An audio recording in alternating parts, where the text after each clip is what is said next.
Okay, now that we have finished the hook exercise, the next step in our Mini-Q is to complete the background essay, which you guys will find on page 95 of your packets. A couple of important things before we begin, and you may need to read this. We're going to read this aloud in this screencast video, but you may need to refer to it more than once on your own as you're going through the Mini-Q. The main purpose of the background essay is to create a context for the Mini-Q exercise. The background essay's job is to provide a sense of time, place, story, and also to introduce you to important vocabulary and concept. Doing this well and taking this seriously, 7th graders, will give each of you a great chance to succeed when you work on this Mini-Q. And so we have an understanding of time, of when this event that we're talking about in Salem, Massachusetts, when it exactly happened. Let's take a look at the timeline on page 97 at the bottom of the next page in your packet. The Salem event that we're talking about, the witch trials, occur in the year 1692. To put that in perspective, in 1620, about 72 years before the Salem witch trials, the Mayflower brings the first Puritans to New England at Plymouth. Also in 1638, Harvard University in Boston is founded. 1706, 14 years after the Salem witch trials, Benjamin Franklin is born. And in 1732, only 40 years after Salem, we have the birth of George Washington, who will become our first president. It is about one full lifetime, 1692 to 1776, which is about 84 years. It's about 84 years between the Salem witch trials and the time that the 13 colonies declare their independence from Great Britain. So there you have a timeline that kind of puts the Salem event that we're going to be looking at here in its proper perspective. You had some things very interesting that we've studied happen before Salem, not long before really. 1620, the Mayflower brings the first group of Puritans in New England, and about 84 years after Salem, you have the establishing of the United States of America. So that is the proper timeline in which we're going to examine the witch trials in Salem. Now, we also said that the background essay is going to discuss and talk about place. Salem Village was located, or is located, about 20 miles northeast of Boston and was connected to the port city of Salem town. It's not very far from us here in Hoosick Falls. It's only about 2.5 to 3 hours a drive to the east to get to Salem, Massachusetts. And in 1692, Salem Village had a population of about 600 people. Today, Salem, Massachusetts is a city of about 40,000 people, and not surprisingly, today in 2017, the Salem High School athletic teams are nicknamed the Witches. And lastly, before we actually begin to read the background essay, the background essay serves to provide us a sense of story. And the storyline behind the witch trials is summarized in this background essay. We're going to read the background essay aloud, and after the background essay, I will give you folks an opportunity to answer the background essay questions that appear on page 97, the following page. Now, if you look at the title of the background essay, it is What Caused the Salem Witch Trial Hysteria of 1692. Again, you'll notice, if you haven't already, that the title of the background essay is also the very same title of the Mini-Q. It asks the same Mini-Q question, what caused the Salem Witch Trial Hysteria of 1692? And let's attack this together.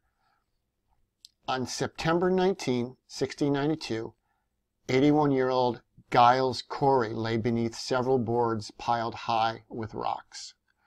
A tough old man, Giles had refused to testify in the Salem witchcraft trials.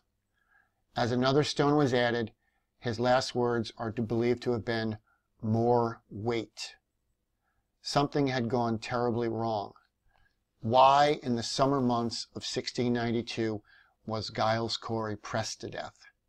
And why were 19 other people from Salem, Massachusetts hanged? In the 1600s, a large number of English immigrants arrived in New England. A number of these settlers were Puritans. Puritans were Protestant Christians who were unhappy with their church in England. They came to New England so they could practice Christianity in ways they felt were pure. The land of New England and the Puritan settlers fit together well. Both were tough. New England's soil was rocky and not easy to farm. But the Puritans were determined. To guide them through this difficult life, Puritans had help, the Word of God as spoken in the Bible. What the Bible said, Puritans believed, and one subject about which the Bible spoke was the devil. The devil was real, and the devil was clever. One of his tricks was to enter a normal person's body and turn that person into a witch. Once under the devil's power, the witch could make all kinds of trouble. A witch might cause a neighbor's bread to burn, or cow to run away, or things even worse. In 17th century New England, witchcraft was a serious crime. In Exodus 22, verse 18, the Bible proclaimed, "Thou shalt not suffer a witch to live." In fact, between 1620 and 1700, 16 colonists outside of Salem were executed.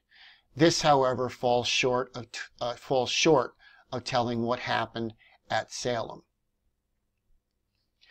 The trouble in Salem began when two young girls, Betty Paris, age 9, and her 11-year-old cousin Abigail Williams, asked a West Indian slave woman named Tituba to help them know their fortunes. Over the next several months, the two girls began to show strange behavior. Betty's father, the Reverend Samuel Paris, was puzzled by the girls getting into holes, creeping under chairs and stools. Under pressure, the girls identified two local white women and the slave Tituba as the witches who were causing them such pain. The 3 accused women were carted off to jail in Boston. Only Tituba confessed to practicing witchcraft. This admission saved her life. Throughout the spring, the number of accusers grew, and the jails continued to fill. A special court was set up, and the first trials were held. On June 10th, Bridget Bishop from Salem Village was hanged. On July 19th, 5 more witches met the same fate, and so it continued until September 22nd, when a mass hanging ended the executions. The fact that the governor's own wife was accused helped to stop the killing. More than 100 accused witches, still in jail, were released. The hangings had ended, but more than 3 centuries later, the question remains. Why were 20 people put to death for witchcraft in Salem? Over the years, historians have come up with a number of possibilities ranging from hallucinogens like LSD getting mixed in the grain supply to a general paranoia triggered by Indian raids. These and other theories may be important, but in this mini-Q, we must narrow the task. Drawing upon the 5 documents that follow, develop your answer to the question, what caused the Salem witch trial hysteria of 1692? Now, following your background essay reading, on page 97, you have a group of questions that are related directly to the background essay, which you will need to answer in complete sentences before you begin to look at the mini-Q further, before you answer the documents, or look at the documents rather than begin to answer the document questions. You have to answer the background essay questions. And a good place to start, if you're unsure of the words that appeared in boldface during the course of the essay, like Puritans, Protestant Christians, witch, hallucinogens, paranoia, all those terms are defined in your Quizlet.com vocab terms for this particular mini-Q, as are some other terms from some of the documents. So if you need help in defining the terms here or understanding what the terms mean, please refer to your Quizlet deck on Quizlet.com, which is titled Salem Mini-Q vocab deck.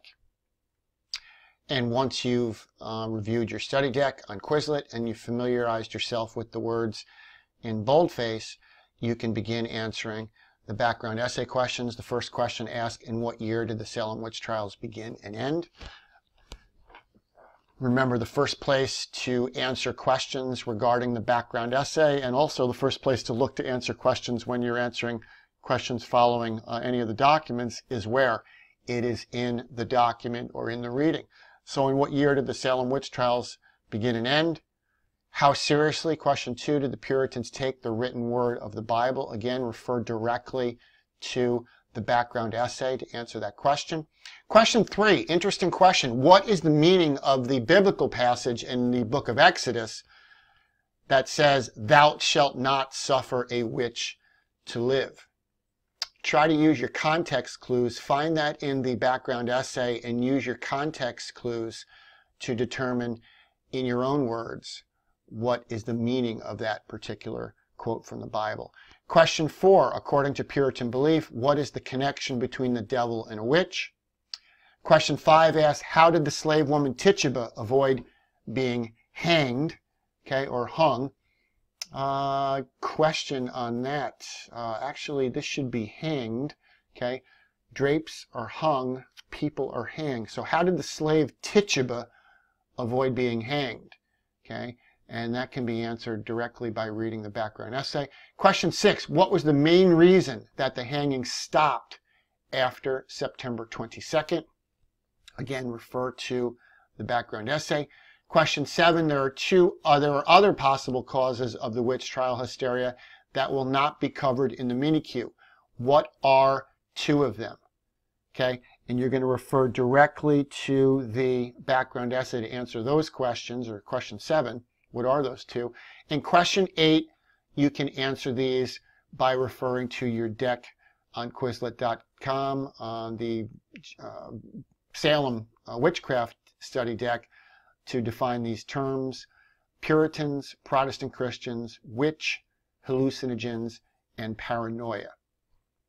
These questions should be completed before you begin the next step in the Mini-Q. So make sure these are done for the next class period.